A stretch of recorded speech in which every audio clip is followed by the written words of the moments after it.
اعوذ باللہ من الشیطان الرجیم بسم اللہ الرحمن الرحیم رب اشرح لی صدری ویسر لی امری واحلل عقدۃ من لسانی یفقہوا قولی۔ ناظرین کرام، السلام علیکم ورحمۃ اللہ وبرکاتہ۔ آج ایک سوال اور اس کے جواب کو ناظرین کی خدمت میں پیش کرنے کے لیے، اس مسئلے کے حل کے لیے کچھ اہم باتیں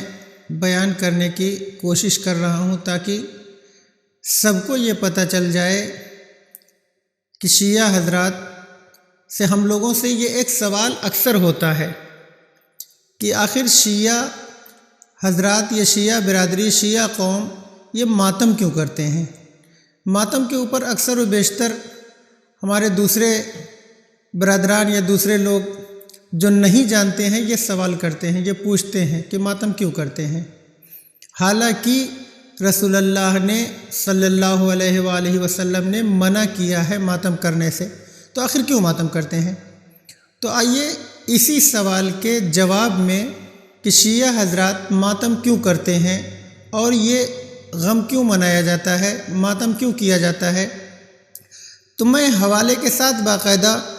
اس کو آپ لوگوں کی خدمت میں پیش کرنا چاہتا ہوں کہ ماتم کیوں کیا جاتا ہے، تاکہ یہ بات واضح ہو جائے کہ شیعہ حضرات ماتم کیوں کرتے ہیں۔ اس مسئلے کے حل کے لیے بہت ضروری اور اہم یہ ہے کہ پہلے ہم یہ سمجھیں کہ ماتم کہتے کسے ہیں، ماتم کیا ہے، تاکہ پتہ چلے کہ جب نبی یہ اکرم صلی اللہ علیہ وسلم ماتم کے لیے منع کیا ہے تو یہ ماتم کیوں کیا جاتا ہے؟ ماتم کا مطلب ہے احتجاج کرنا، ماتم کا مطلب ہے اپنے بات کو بتانا دنیا والوں کے سامنے کہ ہم کس لیے ماتم کر رہے ہیں، کیوں ماتم کر رہے ہیں، احتجاج کرنا۔ ماتم کا مطلب ہے احتجاج کرنا، لہٰذا ماتم جب احتجاج کو کہتے ہیں تو عزیزان گرامی، ناظرین کرام، تو اب ایسا نہیں ہوتا۔ اور جب کوئی اپنی طبیعی موت، تو رسول اللہ نے جب منع کیا ہے تو ماتم کیوں کرتے ہیں؟ تو جب کوئی اپنی خود کی موت، طبیعی موت، یعنی خود سے کسی انسان کو موت آ جائے اور وہ انسان مر جائے، لہذا جب طبیعی موت کوئی مرتا ہے تو اس میں اللہ کی مرضی، اللہ کی رضا شامل ہوتی ہے کہ انسان کی موت جب معین ہے، اسی حساب سے اللہ کا وہ فرشتہ جو ملک الموت کے نام سے جانا جاتا ہے، لہذا وہ فرشتہ آتا ہے اور انسان کی روح قبض کر لیتا ہے۔ لہذا ہمارا اپنا جب کوئی مرتا ہے، جب کوئی مردہ انسان مرتا ہے، تو ہم اللہ کی مرضی کے اوپر راضی رہتے ہیں، رضاً بے رضا رہتے ہیں، یعنی اللہ کی جو مرضی وہ ہماری مرضی۔ لہذا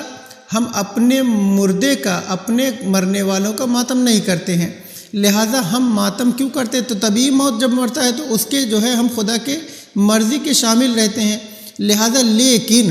اب یہ ہے کہ ہم احتجاج اس لیے کرتے ہیں ماتم کے طور پر، تاکہ یہ پتہ چل جائے کہ ہم یہ اپنے مردوں کا نہیں بلکہ شہید کا ماتم کر رہے ہیں۔ شہید کا ماتم کا مطلب یہ ہے، یہ ماتم ایسا نہیں ہے کہ آج نئی چیز ہے، بلکہ صدر اسلام سے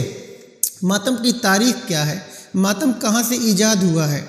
صدر اسلام سے رسول اکرم صلی اللہ علیہ وآلہ وسلم کی وفات کے بعد کچھ عورتوں نے اپنے سینے پہ ماتم کیا تھا اور یہ ظاہر کیا تھا، احتجاج کیا تھا اور بتایا تھا، اس لیے کہ بعض روایتوں میں ہے کہ رسول اللہ کو بھی شہید کیا گیا ہے، لہٰذا کچھ عورتوں نے ماتم کر کے یہ بتایا تھا کہ شہید پہ ماتم کرنا، شہید پہ آنسو بہانا یہ بدعت نہیں ہے، یہ منع نہیں ہے۔ قرآن مجید کی آیت میں بھی ہے، 6 پارے کی آیت ہے، پہلی آیت میں، کہ رسول اللہ نے منع کیا ہے کہ آواز میں، اونچی آواز میں زور زور سے ماتم اور رونا نہیں چاہیے، ماتم نہیں کرنا چاہیے سوائے مظلوم کے۔ یہ سوائے مظلوم کے یعنی جو مظلوم ہے، جو شہید ہے، لہٰذا اس کا ماتم کر کے، احتجاج کر کے ہم یہ بتاتے ہیں کہ ہم اپنے مردے کا ماتم نہیں کر رہے ہیں، بلکہ یہی وجہ تھی کہ جس وقت شہید کے ماتم کرنے کے سوائے مظلوم کے، خود رسول اللہ نے کہا اور اللہ بھی کہتا ہے سوائے مظلوم کے، لہٰذا جس وقت حضرت رسول اکرم کے چچا حضرت امیر حمزہ سلام اللہ علیہ جب حضرت حمزہ کا انتقال ہوا ہے، جب ان کو شہید کیا گیا ہے، تو رسول اللہ نے حضرت حمزہ کی شہادت پر ماتم کروایا ہے، گریہ کروایا ہے۔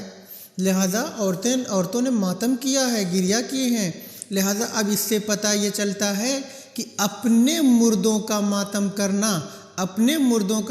کے لیے احتجاج کرنا یہ جائز نہیں ہے۔ اس کے لیے خود قرآن بھی منع کر رہا ہے، رسول اللہ نے بھی منع کیا ہے۔ لہٰذا شیعہ مسلک میں بھی، شیعہ برادری میں بھی، شیعہ حضرات بھی اس چیز کے قائل نہیں ہیں کہ اپنے مردوں کا ماتم کیا جائے، اپنے مردوں کے لیے جو ہے احتجاج کیا جائے، اس لیے کہ وہ فطری اور طبیعی موت مر رہے ہیں، اپنی موت ہو رہی ہے۔ لہٰذا اب جو ماتم کرتے ہیں، ہم 1400 سال سے یہ بتانا چاہتے ہیں کہ امام حسین علیہ السلام کا اسی لیے جیسا جناب رسول خدا نے جناب حضرت حمزہ کا ماں کے لیے ماتم کروایا،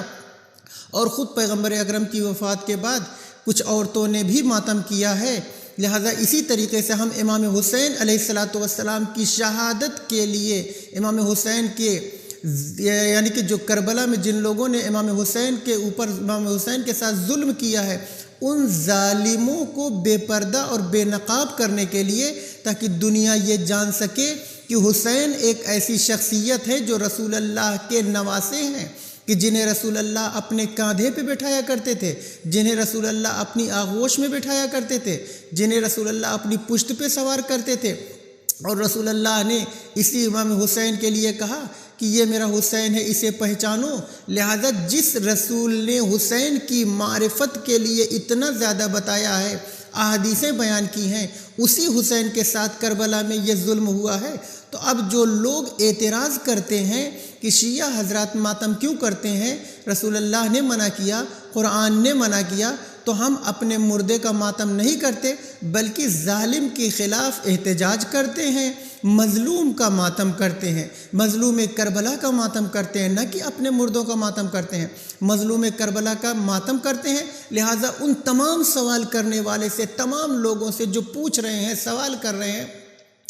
اب ان سے ہمارا یہ سوال ہے کہ اب خود وہ بتائیں حضرات کہ جو سوال کرتے ہیں کہ شیعہ ماتم کیوں کرتے ہیں، اب ایک سوال کا جواب آپ لوگ دیجئے۔ لہذا جو سوال کرتے ہیں، لہذا ان سے سوال یہ ہے کہ مظلوم کا، تو ہم بتا رہے ہیں کہ ہم مظلوم کا ماتم کرتے ہیں، ہم مظلوم کا دفاع کرتے ہیں، ہم ماتم یعنی احتجاج کے طور پہ کرتے ہیں۔ لہذا اب آپ بتائیے کہ اس احتجاج اور اس ماتم کے اوپر سوال اٹھا کر کے اس کو اگر آپ روکنا چاہتے ہیں، تو اب آپ بتائیے کہ آپ حسین کے ساتھ ہیں یا یزید کے ساتھ ہیں۔ اب میرا سوال یہ ہے کہ آپ لوگ جو ماتم کے خلاف سوال کرتے ہیں، احتجاج ہم جو کرتے ہیں ماتم کے لیے کہ ماتم کیوں کرتے ہیں، ہم نے اپنے سوال کا جواب دے دیا کہ شیعہ کیوں ماتم کرتے ہیں، لیکن ان تمام لوگوں سے اب میرا یہی سوال ہے کہ آپ اس کو اگر روکنا چاہتے ہیں تو آپ خود بتائیں کہ آپ امام حسین کے ساتھ ہیں یا یزید کے ساتھ ہیں۔ یزید ظالم تھا، یزید نے ظلم کیا ہے، لہٰذا اسی یزید اور یزیدیوں کے چہرے سے نقاب ہٹانے کے لیے ہم لوگ 2 مہینے 8 دن تک مستقل لگاتار محرم میں اور سفر میں ماتم کر کے یہ احتجاج کر کے بتاتے ہیں کہ یزید ظالم تھا، حسین مظلوم تھے، حسین نے اپنا بھرا گھر، اپنا کنبہ اجاڑ دیا، ویران کر دیا، دین کو بچایا، لیکن یزید چاہتا ہی یہی تھا دین ختم ہو جائے، لیکن حسین نے کہا دین باقی رہے گا، چاہے حسین باقی رہے نہ رہے، دین باقی رہے گا، شریعت باقی رہے گی، حسین کی بہن کی چادر رہے نہ رہے، عباس کے بازو رہے نہ رہے۔ لہٰذا عزیزان گرامی یہی وجہ ہے کہ شیعہ ماتم کرتے ہیں، شیعہ گریہ کرتے ہیں، شیعہ امام حسین مظلوم کربلا کے اوپر ان کے ساتھ جو ظلم ہوئے ہیں، جو مظالم ہوئے ہیں، اس احتجاج کے طور پر، اس احتجاج کے لیے ماتم کرتے ہیں۔ والسلام علیکم ورحمۃ اللہ وبرکاتہ۔ لبیک یا حسین، لبیک یا حسین۔